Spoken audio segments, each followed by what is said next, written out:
So I dived into a sci-fi horror this evening, which for me, personally, is up there with the greatest of the absolute fucking greats. It's a perfect film, in my opinion. Pacing, atmosphere, the overall feeling of claustrophobia, it's just honestly perfect. Absolutely amazing. So this one was released in 1982, directed by John Carpenter, starring Kurt Russell, and it dubbed that man is the warmest place to hide. Released here by Arrow Video. Got The Thing. Really love this artwork here. I did miss out on a slightly better limited edition box set, which I'm very upset about. Not that you'd know. There's the spine there. Now, within this is cardboard slipcase.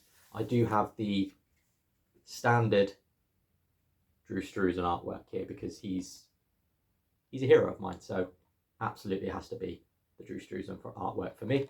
And on the back there is reversible. So if you preferred that artwork, which I know many people do, you can have that one on the disc.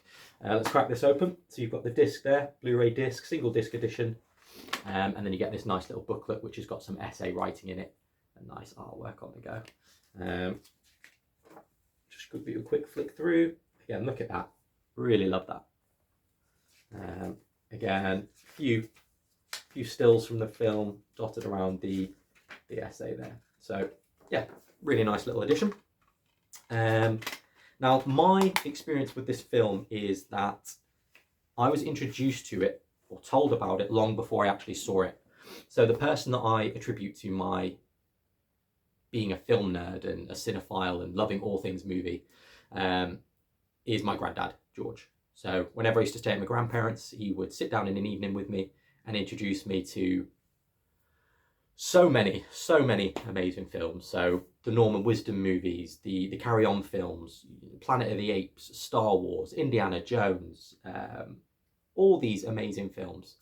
And I remember him mentioning about The Thing. He wouldn't let me watch it because I was far too young at the time, but I can't remember what we were watching, but it came up in conversation, the opening scene, and he was just like, it's one of the best horror films I've ever seen. And then he talks about this dog and how you're confused as to why they're going after this dog because it's such an innocent creature, and then as the film progresses, you slowly come to realise the sheer horror of this situation that the characters are in. And I was fascinated by that idea, and I was like, oh, okay. He really tantalised me with it, and I was like, I need to see it, but he wouldn't. And years later, I managed to get hold of a VHS copy and yeah, dove straight in and fell in love. Yeah, it is perfect. And there's an episode of the X-Files, I'm sure most of you have seen it, which is pretty much a rip-off of The Thing, encapsulated within a 45-minute episode. And again, it's just perfect television. So good. I do prefer this over the original. Both versions are very great. They're very different. But this one for me is the definitive version of The Thing. What this release does well, so you get 2 commentary tracks. The best one is the one that's transferred over from the collector's edition DVD, and that's by John Carpenter and Kurt Russell. And you can just tell that they've got such a nice friendship between them. They've worked together a few times through one of my favourites, Big Trouble in Little China. And yeah, you can just tell that there's a real friendship there, and it makes for a really warm, lovely, informative commentary track. Well worth a watch.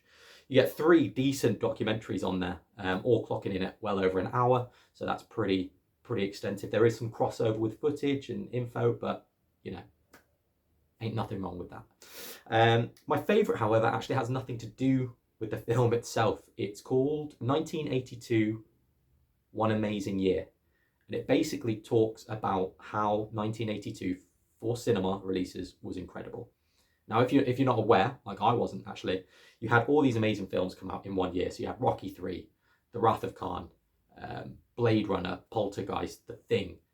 All these fucking amazing movies just released in one year. And it's all these kind of critics and authors are questioning what the hell was in the water that year. And yeah, if I could go back in time to an era of cinema, probably be up there. 1982 was just definitive. So yeah, what a movie. Oh, and there's also a little fan-made film. Clocks in about 5 minutes, directed by Sean Hogan, I believe his name is, called 27,000 Hours. Any Coronation Street fans, you'll recognise someone who pops up in there.